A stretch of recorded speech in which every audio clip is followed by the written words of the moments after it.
Dans une orphelinat, il y avait une fille qui n'avait pas de nom. Pas au sens figuré, pas comme une façon de parler. Littéralement, personne dans le monde entier ne savait comment elle s'appelait vraiment. Et ce seul fait manquant allait lui voler 12 ans de sa vie. Chaque enfant dans le système a quelque chose, un acte de naissance, un dossier médical, la signature d'un parent sur un papier quelque part. Même les enfants les plus abandonnés laissent une trace. Mais le dossier de cette fille était presque entièrement vide. Seulement quelques lignes griffonnées par un policier fatigué lors d'une froide nuit de novembre, et un prénom que quelqu'un avait deviné. Ce prénom était Anna, et il était faux. Elle avait été trouvée à environ 3 ans, assise seule sur les marches d'une gare. Pas de sac, pas de mots, pas d'adulte à proximité. Juste une petite fille dans un manteau 2 tailles trop grand, serrant un lapin en plastique auquel il manquait une oreille. Quand les agents se sont approchés et lui ont demandé son nom, elle n'a rien dit. Quand ils lui ont demandé où étaient ses parents, elle s'est retournée et a regardé les portes de la gare, comme si elle attendait que quelqu'un revienne par là. Personne n'est jamais revenu. Le policier qui a rempli le rapport ce soir-là a pris une décision qui semblait insignifiante sur le moment. Il avait besoin d'appeler l'enfant d'une façon ou d'une autre. Alors il a essayé quelques prénoms courants. Il a dit Anna. La fille a peut-être hoché la tête, ou elle a peut-être simplement réagi à la chaleur d'une voix bienveillante après ce qui aurait pu être des jours passés seuls. Le policier n'était pas sûr. Il l'admettrait des années plus tard, lors d'une conversation qu'il n'avait jamais prévu d'avoir. Mais dans le rapport, le prénom a été écrit comme un fait. Anna, féminin, environ 3 ans. Ce document est devenu la base de toute son identité. Il était fondé sur une supposition.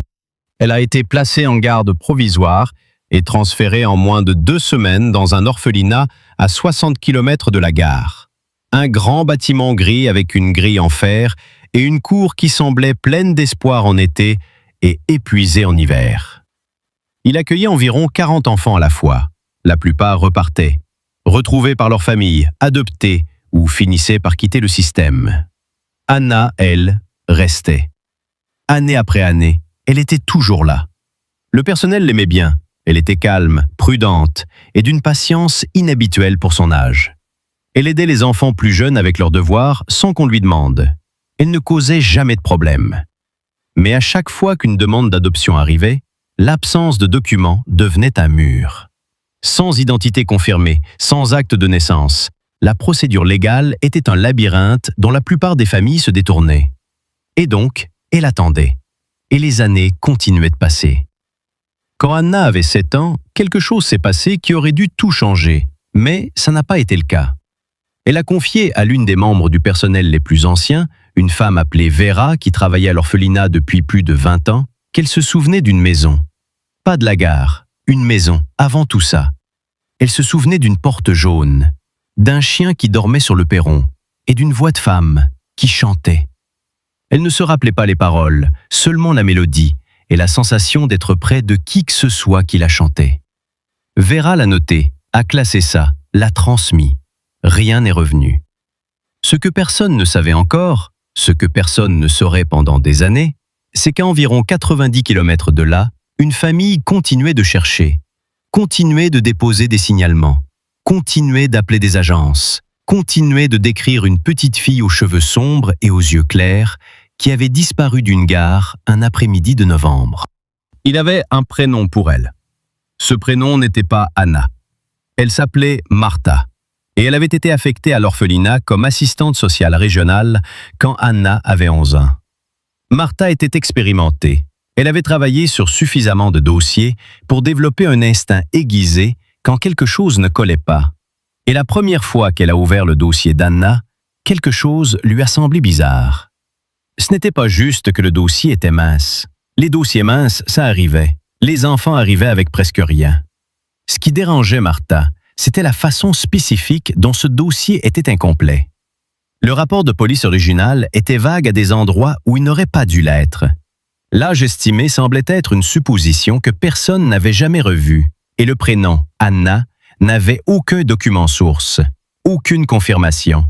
Juste une ligne dans un rapport vieux de 10 ans, rédigé par un agent qui ne faisait plus partie de la force. Martha a commencé à poser des questions que personne n'avait pensé à poser depuis des années. Elle a retrouvé le policier retraité qui avait rempli le rapport original. Il était âgé maintenant, et sa mémoire de cette nuit-là était fragmentaire. Mais ce qu'il a dit ensuite a arrêté Martha net. Quand ils avaient trouvé la fille assise sur ses marches, elle n'était pas entièrement seule. Il y avait un adolescent non loin, 14, peut-être 15 ans, debout à distance, qui regardait. Quand les agents s'étaient approchés de l'enfant, le garçon s'était retourné et avait marché rapidement dans la foule. Ils avaient supposé qu'il n'avait rien à voir avec l'affaire, un adolescent curieux. Il ne l'avait jamais approché, n'avait jamais su son nom. Martha a posé son stylo et est restée très immobile un moment. Puis elle est retournée au début. Cette fois, Martha n'a pas cherché par nom. C'était toujours ça le problème. Chaque recherche précédente avait commencé avec Anna, un prénom qui ne voulait rien dire et n'était rattaché à personne. À la place, elle a cherché par âge approximatif, signalement physique et région géographique. Elle a filtré par l'année où l'enfant avait été trouvé et a élargi dans toutes les directions depuis la gare. La plupart des résultats ont été rapidement écartés. Et puis, une entrée l'a fait arrêter de faire défiler. Une famille avait déposé un signalement de disparition d'enfants environ 8 mois avant qu'Anna ait été trouvée à la gare.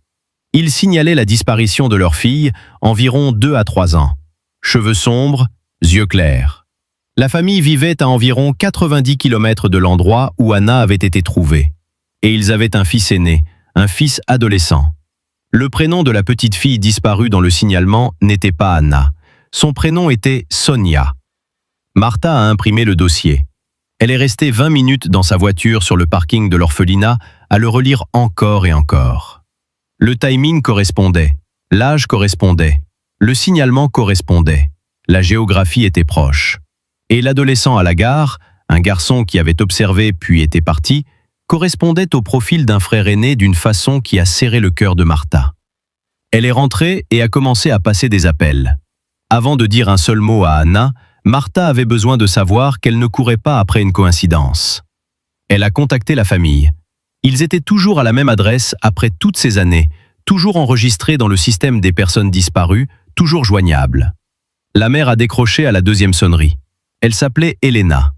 Quand Martha a expliqué qui elle était et pourquoi elle appelait, la ligne est devenue complètement silencieuse. Pas une coupure, juste du silence. Le genre qui vient quand quelqu'un a attendu si longtemps un appel particulier qu'il a presque cessé de croire qu'il viendrait jamais.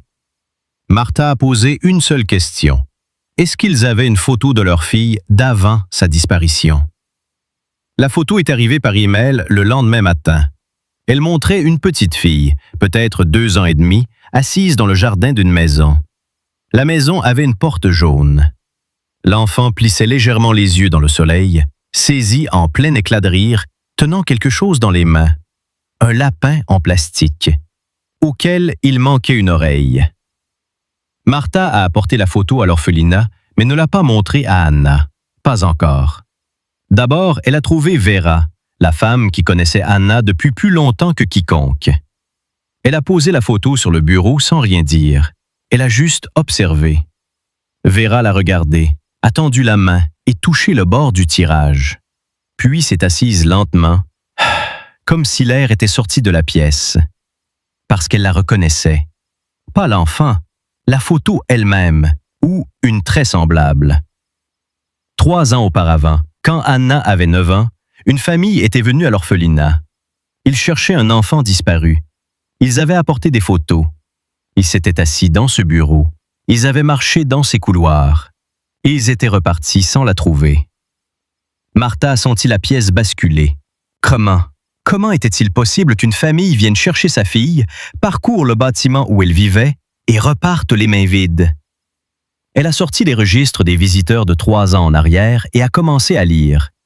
Et quand elle a trouvé la réponse, elle était si petite, si banale, si complètement évitable qu'elle était presque difficile à accepter. Quand la famille était venue 3 ans plus tôt, elle avait demandé à voir les enfants correspondant à l'âge et au signalement de leur fille. La membre du personnel chargée de la visite avait fait exactement ce qu'elle était censée faire. Elle avait cherché les dossiers pertinents et préparé une liste d'enfants à rencontrer. Mais elle avait cherché dans la base de données avec le nom figurant au dossier. Elle avait cherché Anna. La famille cherchait Sonia.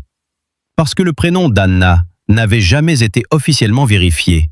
Parce que c'était une supposition tirée d'un rapport de police que personne n'avait jamais remis en question.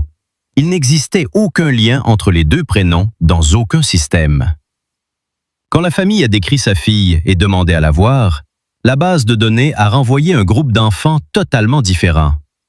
Anna n'était pas sur la liste. Anna n'était pas dans la pièce. Anna était ailleurs dans le bâtiment, en train probablement de lire, en train probablement d'aider un enfant plus jeune avec ses devoirs, totalement ignorante du fait que sa famille était à 9 mètres d'elle. Ils ont marché dans ses couloirs, ont regardé ses visages, sont rentrés chez eux en croyant que leur fille n'était pas là. Elle avait été là tout le temps. Martha devait maintenant parler directement à la famille, à tous, y compris le fils aîné, qui avait maintenant la vingtaine. Il s'appelait Dimitri. Il a accepté de lui parler. Et ce qu'il a dit lors de cette conversation n'avait jamais figuré dans aucun rapport, aucun dossier ou aucun document lié à la disparition de sa sœur. La nuit où Sonia avait disparu, c'était lui qui la surveillait. Ses parents s'étaient brièvement éloignés, moins de 10 minutes, et on lui avait dit de la garder dans son champ de vision. Mais il avait 15 ans, il s'était laissé distraire et il avait détourné le regard. Quand il s'est retourné, elle n'était plus là où elle se trouvait. Il avait couru, avait cherché dans toute la gare, et finalement, il l'avait trouvée, dehors, sur les marches, avec un policier accroupi à côté d'elle, en train de lui poser des questions. Il avait commencé à marcher vers elle. Et puis, il s'était arrêté, parce qu'il avait peur. Peur de ce que ses parents allaient dire, peur d'être tenu responsable de l'avoir perdue. Il s'était dit que le policier allait régler ça.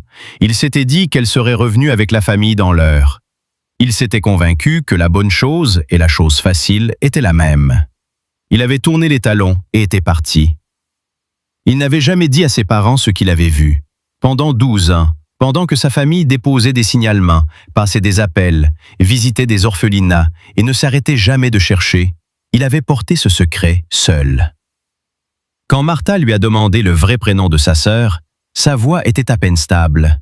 « Sonia », a-t-il dit. « Elle s'appelle Sonia. » Martha s'est préparée soigneusement pour la conversation avec Anna. Une conseillère était présente. Elle avait la photo. Le test ADN était arrangé et prêt à être expliqué. Elle avait réfléchi à chaque réaction possible qu'une fille de 12 ans pourrait avoir en apprenant que toute son identité documentée était fausse. Ce à quoi elle n'était pas préparée, c'était le calme d'Anna. Elle s'est assise en face d'elle et a écouté sans interrompre. Elle a regardé la photo longtemps, le jardin, la porte jaune, la petite fille rieuse qui ressemblait à une version beaucoup plus jeune d'elle-même. Puis elle a tendu la main et pointé la porte en arrière-plan de la photo. « Je me souviens de ça », a-t-elle dit, à peine au-dessus d'un murmure. « J'ai toujours eu cette porte en mémoire. » Le test ADN a pris 2 semaines. Il est revenu positif. Anna était Sonia. Elle avait une mère, un père, un frère et une maison familiale avec une porte jaune qui avait existé quelque part dans sa mémoire depuis aussi longtemps qu'elle pouvait s'en souvenir. Les retrouvailles ont été organisées avec soin, des conseillers présents, pas de pression, pas d'attente. Elena avait été invitée à y aller doucement, à donner de l'espace à sa fille, à laisser le moment respirer. Ça a duré environ 4 secondes. Au moment où elle est entrée dans la pièce et a vu sa fille debout là, 12 ans, calme, prudente, la regardant avec ses yeux clairs si familiers, Elena s'est simplement effondrée. Il n'y avait pas de façon élégante de le décrire. Elle n'a pas traversé la pièce en courant. Elle a juste arrêté de marcher et a craqué, là, sur le seuil, couvrant son visage de ses 2 mains. Sonja n'a pas couru vers elle. Elle est restée très immobile, à regarder cette femme pleurer. Elle avait passé 12 ans à apprendre à être prudente, à apprendre à se protéger, à apprendre à ne pas trop avoir besoin. Mais alors, elle a fait un pas en avant, puis un autre. Et Elena a serré sa fille dans ses bras pour la première fois depuis qu'elle avait 2 ans, debout dans un manteau 2 tailles trop grand. L'affaire est devenue discrètement connue dans les milieux de la protection de l'enfance, pas comme une histoire de réussite, mais comme une carte précise de la façon dont un système peut laisser tomber un enfant par une accumulation de petites erreurs ordinaires. Un prénom deviné dans le noir, une base de données qui ne pouvait pas connecter deux mots différents pour la même personne, une famille qui a visité le bon bâtiment et à qui on a montré la mauvaise liste. Un garçon qui a abandonné sa sœur et passé 12 ans à faire semblant de ne pas l'avoir fait. N'importe laquelle de ces choses, corrigée, et Sunja rentre à la maison en moins d'1 an. À la place, elle a grandi sans famille, et sa famille a grandi sans elle. Il y a un détail qu'on n'oublie pas, peu importe combien de fois on retourne cette histoire dans sa tête. Pendant 12 ans, Sunja a cru que personne ne la cherchait. Elle avait appris à ne plus attendre que le téléphone sonne ou qu'une voiture s'arrête dehors. Elle avait appris à faire la paix avec un prénom qui n'était pas le sien et un dossier qui ne lui disait presque rien sur qui elle était vraiment.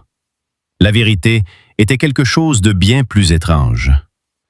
Sa famille l'avait déjà trouvée une fois. Ils avaient marché dans son couloir. Ils avaient été dans son bâtiment. Ils s'étaient trouvés à 9 mètres d'elle lors d'un après-midi ordinaire, et puis ils étaient rentrés chez eux, le cœur brisé, parce que personne dans ce bâtiment ne savait l'appeler par son vrai prénom. Elle n'était pas perdue. Elle attendait simplement sous un prénom qui n'était pas le sien. Et il a fallu 12 ans, une travailleuse sociale qui a refusé d'arrêter de poser des questions et la photo d'un lapin en plastique auquel manquait une oreille pour finalement la ramener à la maison. Et toi, qu'aurais-tu fait à la place de Martha? Tu aurais continué à tirer sur ce dossier ou l'affaire t'aurait semblé classée? Dis-le-moi dans les commentaires, je lis tout. Et si des histoires comme celle-ci sont la raison pour laquelle tu reviens ici, pense à t'abonner. Il y en a encore d'autres à venir. Certaines sont encore plus difficiles à croire que celle-là.